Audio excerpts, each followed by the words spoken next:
Hello guys, welcome back to Car Obsession and welcome to another point of view review. As you can hopefully see in front of you, we are joined by the brand new Hyundai INSTER. So let's jump into the driver's seat and go for a drive. Now, by the way, this is finished in dusk blue matte paintwork, which I think is very fetching. Although I haven't actually seen that colourway on Hyundai's configurator. Now you will need to bear with me, there are a bit of my filming debris in and around the cabin. It's been a very busy day filming, so yeah, apologies, the interior is a little bit cluttered. Anyway.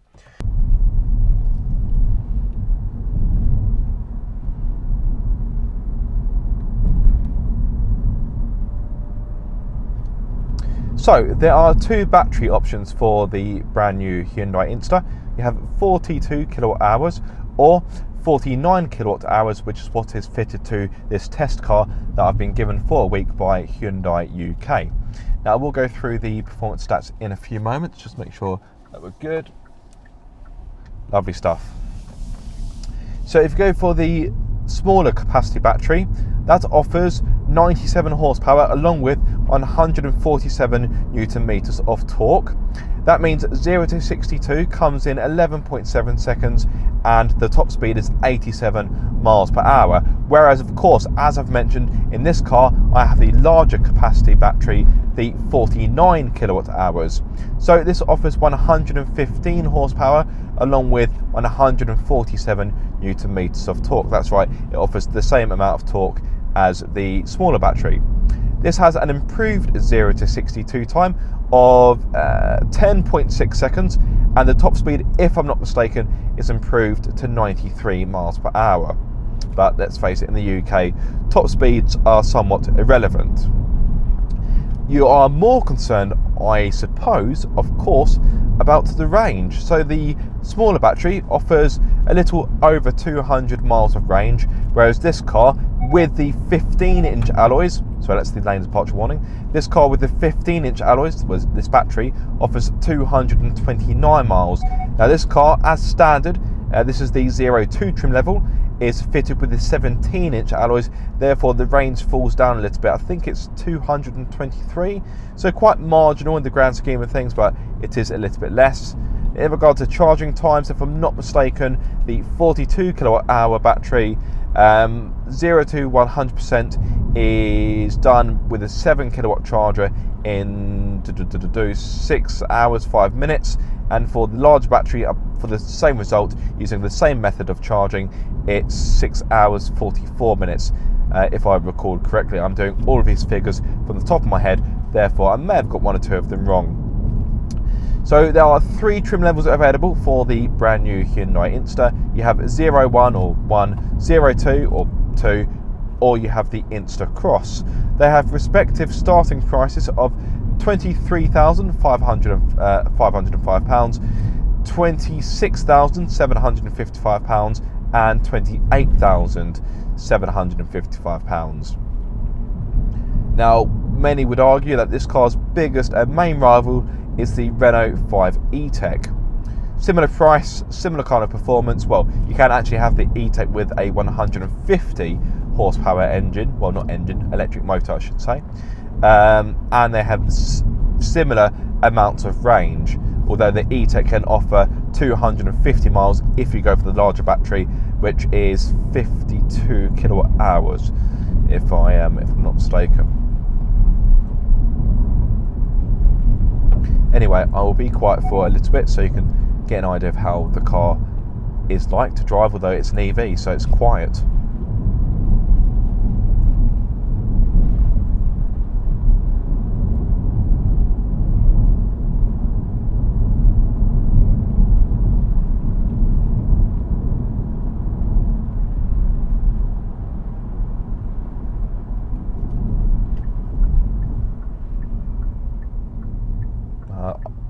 Do need to take extra care at this junction because you do have this blind bend where cars come out of nowhere, so to save you getting dizzy with me keep turning my head, I will add a transition and catch up with you in a few moments. So you have 4 driving modes at your disposal in the Insta.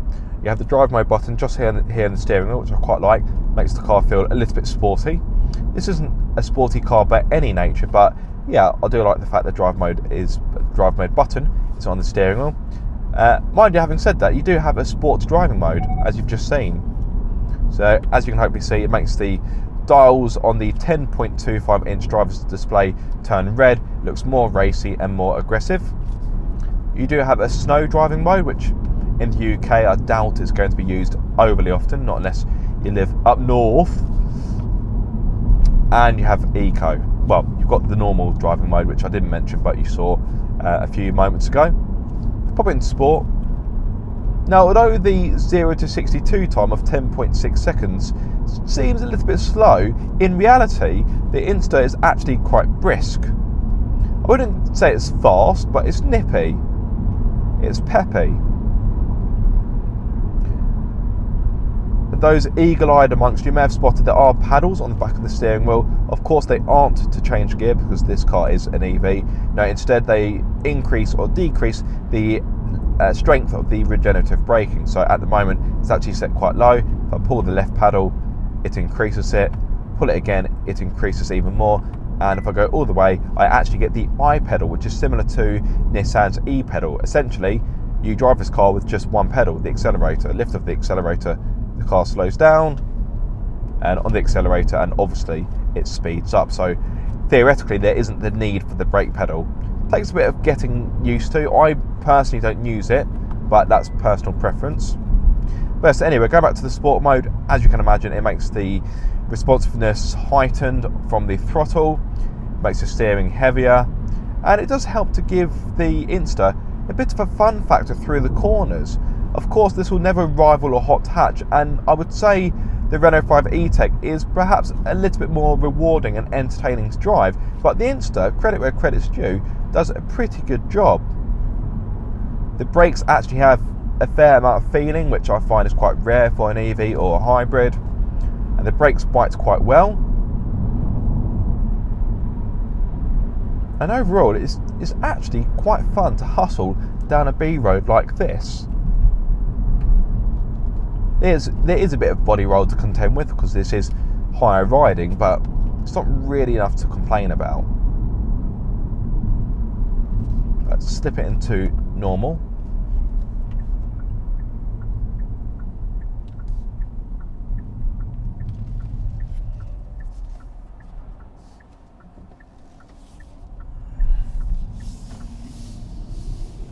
Now, even though this car's got a short wheelbase, the ride comfort is better than I was expecting. Okay, in and around town at slower speeds, it can be a little bit jiggly, a bit lumpy, and on certain bits of the road here, you may see the camera move a bit because of course it's fixed to my head and I'm jiggling about a little bit, but it's better than I was expecting, and I've actually driven this on a longer journey, and although really and truly this is more of a city car, this is designed for the urban jungle as opposed to hitting the open road, I think this car is more than capable of being used on a somewhat longer journey.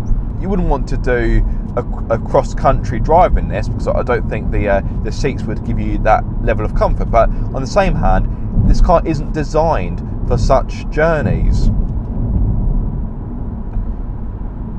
Having said that though, I think you may be surprised just how usable this car is outside of the city or a town. Refinement is agreeable as well. At 17 miles per hour using my sound meter, this recorded 68.7 decibels, which for context is roughly the same I got from the Hyundai Santa Fe last week.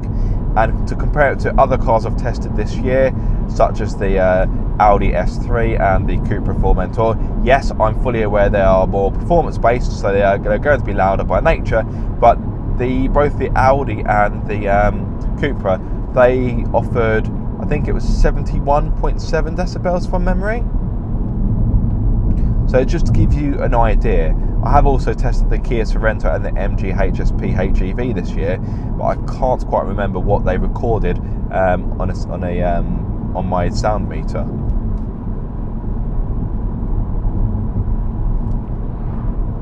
Now, let's touch upon visibility. Visibility is absolutely fine. The A-pillars can hinder visibility a little bit at junctions, but not to the point where I'd find it overly concerning.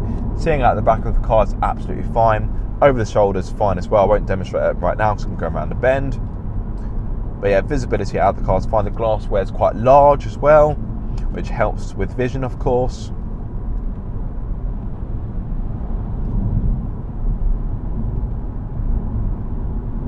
I'll tell you what, the Insta is quite a nice car to live with. It's easy to drive, accessible, pleasant. Okay, some of the safety systems can be a bit annoying. For example, on the camera, you can't see it with the naked eye, but you might see it on the playback. You might see two pinkish dots here, sometimes flashing in this little sensor. What this is responsible for is detecting whether or not you're looking at the road ahead.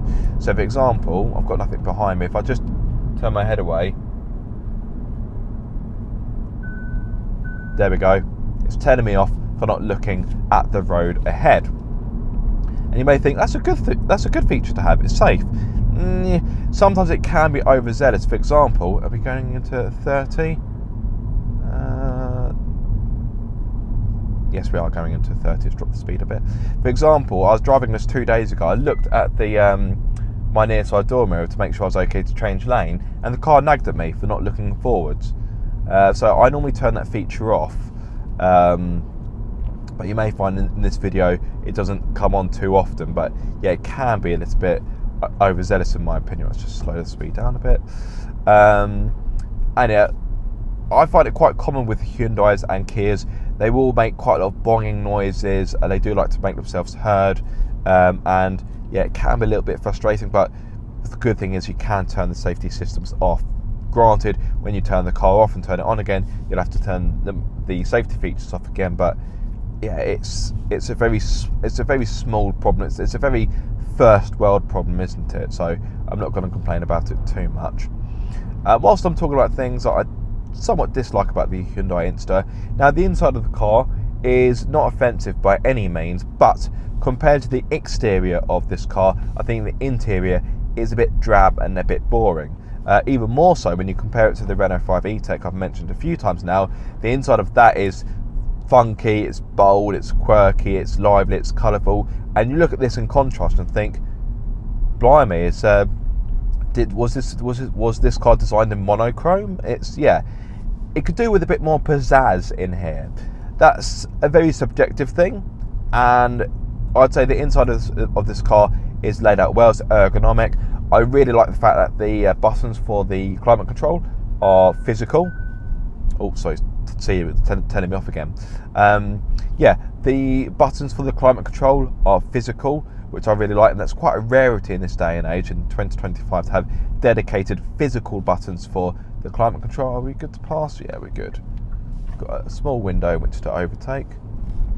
I must remember it's still 30. I think I mentioned it earlier, the driver's display is 10.25 inches, as is the touchscreen. The touchscreen works well, it's laid out nicely, so just swipe across. It's presented well, I like the look of it, but in my experience I have found it to be laggy. Now, as standard you get Android Auto, Apple CarPlay, but that's kind of a given nowadays. You do get navigation, you do get front and rear parking sensors, a reversing camera, Bluetooth, FM radio, DAB, but I mean those last few features are givens really, they go without saying.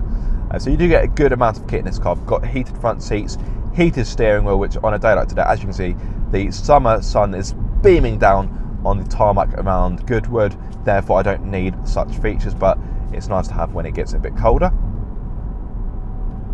This vehicle, as an option, has the Tech Pack, which means I've got a 3-pin socket down there out of view towards the bottom of the centre console. This has vehicle to load capability, so if I wanted to, I don't know, plug my laptop in to charge, or if I wanted to plug in, I don't know, a Hoover, I could do so. The other feature of the Tech Pack is it also allows you to unlock and lock the car with your smartphone or your smartwatch. Oh, actually, speaking of which, keyless entry is another feature you get as standard on this car. as well as LED lights, 17-inch alloys, I believe I've mentioned, tinted rear windows, and roof rails as well.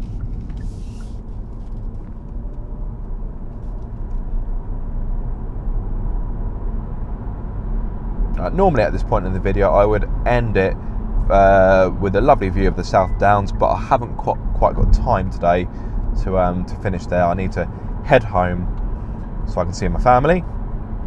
So we'll have a bit of dual carriageway to finish off with. I know it's a bit boring, a bit monotonous, but yeah, needs must. I'm running short on time, and it was a case of do this or not be able to film this video at all. So I'm sure you guys will be somewhat happy with the compromise. Now, just going back to the safety systems, one thing I'm surprised this car doesn't have is blind spot monitoring. So it's got pretty much all of the other staples you would expect from cars nowadays in regards to safety features, but this hasn't got blind spot monitoring or blind spot warning. It's not a deal breaker by any means, it's just more of a surprise.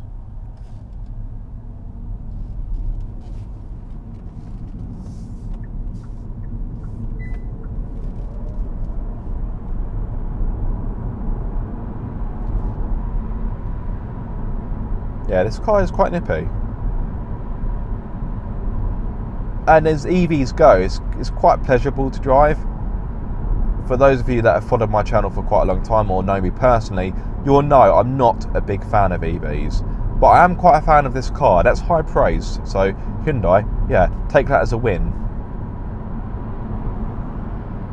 Why am I doing 60? There we go. Now the car still thinks it's 60, therefore it's telling me off, but it's obviously 70 down here.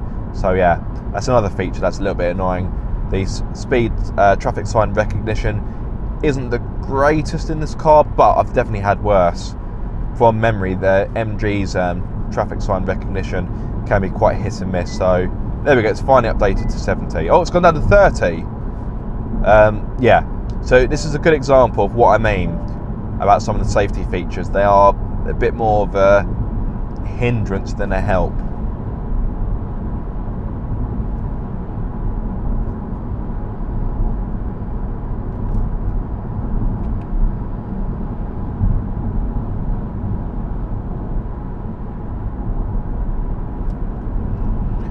Now guys, if there's any questions you'd like to ask me about this car, drop them in the comment section below. Please do bear in mind that this has been loaned to me by Hyundai UK for the week, and by the time you watch this video, this car would have gone back to Hyundai. Therefore, if you're looking for any long-term ownership kind of questions, I can't answer those, and I may be limited with certain questions I can answer because the car will no longer be in my possession. Try that again, Aaron. But I will answer any questions I can to the best of my ability.